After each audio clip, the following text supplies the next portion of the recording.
History, brought to you by Forest Hill Cemetery. We're standing in what is the Stone Fort area. About a block behind us is the Stone Fort Inn.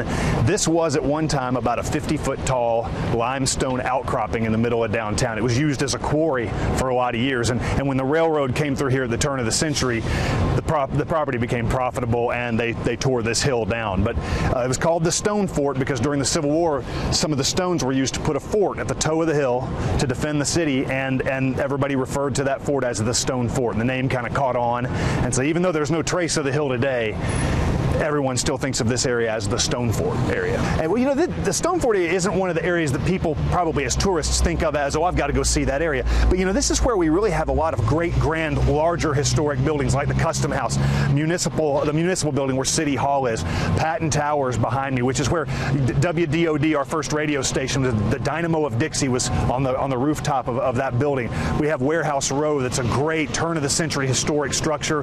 The freight depot is about a block away. That's where the Scottsboro Boys train started out when it was leaving bound for Alabama.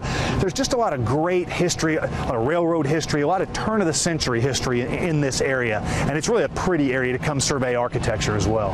Now behind us we have the Customs House. I guess briefly talk about what the Custom House is. Well, this was originally built in the 1890s. It's probably one of the most beautiful buildings downtown, and it was built as a custom house and post office. And this is what became our post office and our courthouse until about the 1930s when the current federal courthouse was built. Any reason why it's called the Customs House? I mean, Chattanooga is not known for international trading. This is not an area you would think of as an international port, but in the 1890s, one of the few ways to get federal building dollars was to build a custom house. And so we said, one custom house, please. And we got federal dollars to build this building. And so it was just sort of an interesting way to get money to build a very nice post office and courthouse. Around 1909 and 1911, Coca-Cola was put on trial to determine if it was an unsafe product. The trial was called United States versus, I believe, 40 barrels and 20 kegs of Coca-Cola. And you know, a lot of people know the old story about, was it cocaine in Coke that they were looking for? And it was an unsafe product, but it was not cocaine. They were looking at caffeine. And so the trial was held here, and ultimately, after the result of this whole trial, it was found that Coca-Cola was not unsafe and could be enjoyed. And as I always tell people, if this trial had gone the other way, we'd all be drinking Pepsi, and that's not a world any of us want to live in. So in the 1930s, the New Deal era, what is now the Joel Solomon Federal Building, was built. It still is our downtown post office and federal courthouse today. In the 1960s, it was the site of one of the biggest trials that ever saw Chattanooga, was United States versus James Riddle Hoffa. It was Jimmy Hoffa trial, where Jimmy Hoffa was put on trial for jury tampering. And actually behind me is the Patton Towers, which at the time was the Hotel Patton, and that's where Jimmy Hoffa stayed. And there are all of these great stories about Hoffa's people surveilling the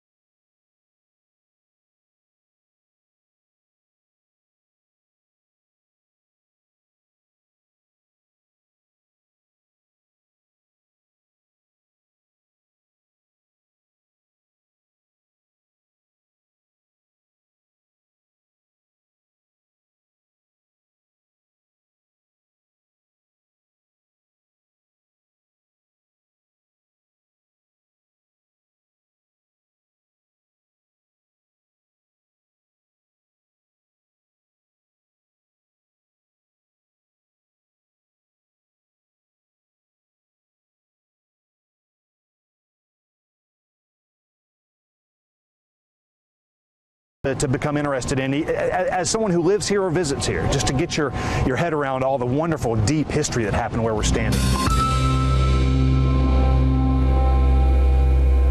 And once again, we thank Maury for taking time to talk with us. Of course, the book that he's referring to is about 16, 17 different walking tours throughout downtown Chattanooga. We'll put a link to where you can find his book on our website, NewsChannel9.com.